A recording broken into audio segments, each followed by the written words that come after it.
जब हम वर्कआउट या ट्रेनिंग वेरिएबल्स की बात करते हैं तो volume, frequency, rest intervals, repetition, resistance और ऐसे बहुत सारे वेरिएबल्स होते हैं। लेकिन वन ऑफ द मोस्ट या शायद मैं बोलूंगा द मोस्ट इंपॉर्टेंट वेरिएबल जो ट्रेनिंग में यूज होता है वो है इंटेंसिटी।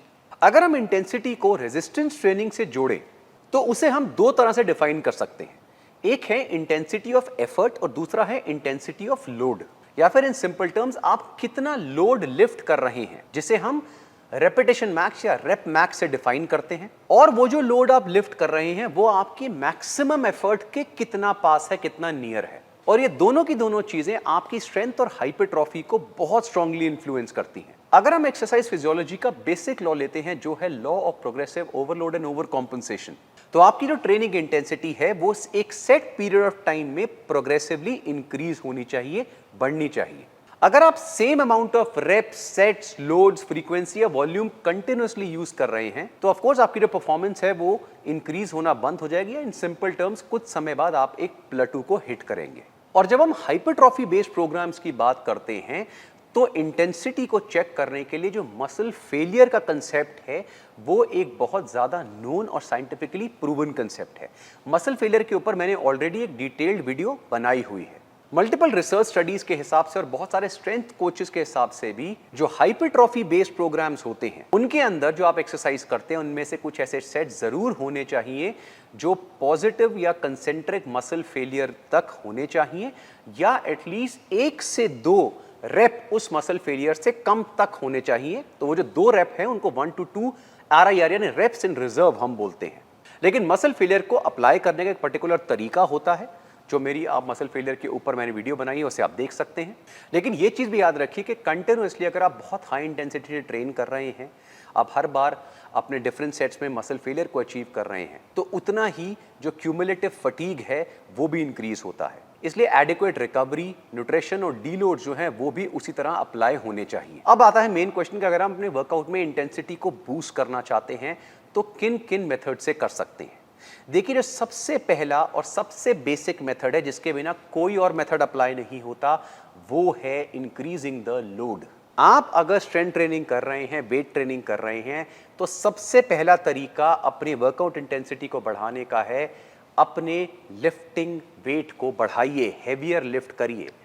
इसके अलावा और कोई दूसरा तरीका नहीं होता। बाकी सारे जो मेथड्स हैं वो इसके बाद आते हैं। इसलिए जब मैं बात करता हूं हाई रेप की, मॉडरेट रेप की, लो रेप की, मैं बिगिनर्स को बोलता हूं ये सारे कंसेप्ट आपके लिए नहीं हैं, क्योंकि मैक्सिमम लोगों को रेप मैक्स या रेपिटेशन मैक्स का कंसेप्ट समझ नहीं आता। फॉर एग्जांपल, आप जिम में कॉमनली देखेंगे कि जो यंगस्टर हैं, अगर उनको आप ये बोलेंगे कि अच्छा बेंच प्रेस के आपने 10 रेप करने हैं, अब वो क्या करेंगे, वो कोई भी वेट उठाएंगे, 10 रेपिटेशन मारेंगे, उसको छोड़ देंगे। और मैंने ये चीज बिगिनर्स में नहीं, काफी सारे सालों तक वर्कआउट करते हुए इंडिविजुअल्स में देखी है। और जब मैं उनसे पूछता हूं कि क्या मतलब हुआ 10 रेप्स का या 8 रेप्स का, तो उनको समझ ही नहीं आता। उनको लगता है कोई भी वेट जो थोड़ा सा उनको चैलेंजिंग लगता है उसको उठाया, 8 से 10 रेप मारे और छोड़ दिया। इसीलिए रेपिटेशन मैक्स का पहले मतलब समझिए, तब आप इंटेंसिटी का मतलब समझेंगे। रेपिटेशन मैक्स का मतलब होता है, फॉर एग्जाम्पल, अगर मैंने आपको बोला कि आपने इस पर्टिकुलर एक्सरसाइज में 8 रेप्स करने हैं, अब वो एक्सरसाइज है लेट्स से बेंच प्रेस। इसका मतलब यह है कि जब आप बेंच प्रेस करें तो वेट इतना हैवी होना चाहिए कि उस पर्टिकुलर सेट में उस वेट से आप सिर्फ 8 रेप ही निकाल पाएं। जो 8th रेप हो वो आपका पॉजिटिव कंसेंट्रिक फेलियर हो, आप उस वेट से 9वां रेप खुद ना निकाल पाएं।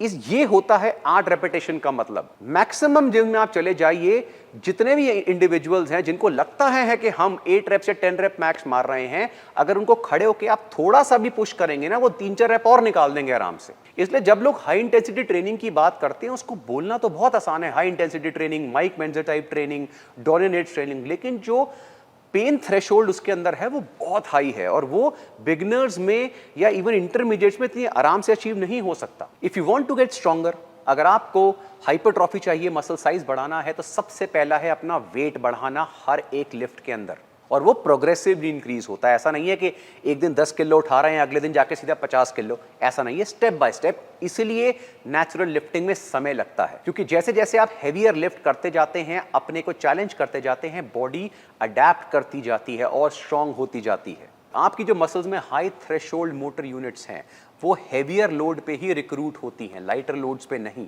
और जब हम स्ट्रेंथ और हाइपरट्रॉफी की बात करते हैं तो 60 to 100% 1 rep मैक्स जो है उसके बीच में लिफ्टिंग आपका एम होना चाहिए।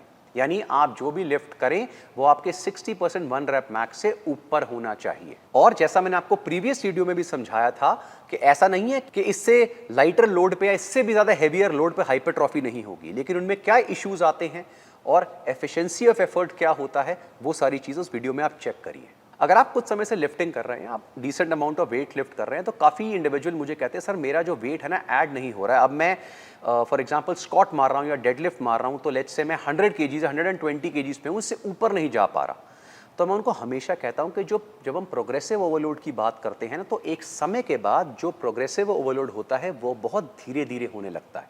इसलिए एडवांस एथलीट्स ऐसे 50 किलो 100 किलो जंप नहीं मार सकते। उनके लिए आधा किलो 1 किलो 2 किलो जंप भी बहुत बड़ा जंप है। फॉर एग्जाम्पल अगर लेट्स से आज आप 100 केजी डेडलिफ्ट मार रहे हैं, लेकिन आप जो है 105 या 110 केजी नहीं मार पा रहे, कोई बात नहीं, आपके जिम में जनरली 1 या 1.25 किलो की प्लेट्स होती हैं, उनको लगाइए।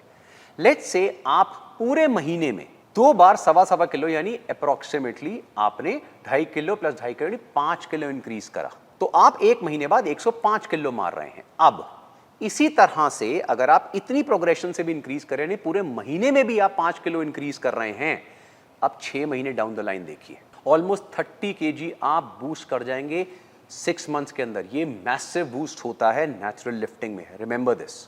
इसी को मैजिक ऑफ कंपाउंडिंग कहते हैं। इसलिए नेचुरल लिफ्टिंग में प्रोग्रेशन में समय लगता है। जो सेकंड मेथड है इंटेंसिटी को इंक्रीज करने का, वो है इंक्रीज द वॉल्यूम। अब ये थोड़ा कंफ्यूजिंग है क्योंकि हम सब जानते हैं कि volume is inversely proportional to intensity. For example आप हेवियर लोड्स के साथ बहुत ज्यादा वॉल्यूम ऑफ वर्कआउट नहीं कर सकते। जितना ज्यादा इंटेंसिव वर्कआउट होगा, लोड बढ़ता जाएगा, उतना वॉल्यूम आपको कम करना पड़ेगा। लेकिन जब यहां पे मैं वॉल्यूम की बात कर रहा हूं या मैं बात कर रहा हूं वॉल्यूम को एक टाइम फ्रेम के अंडर इंक्रीज करना, इसका क्लासिक एग्जांपल है जर्मन वॉल्यूम ट्रेनिंग।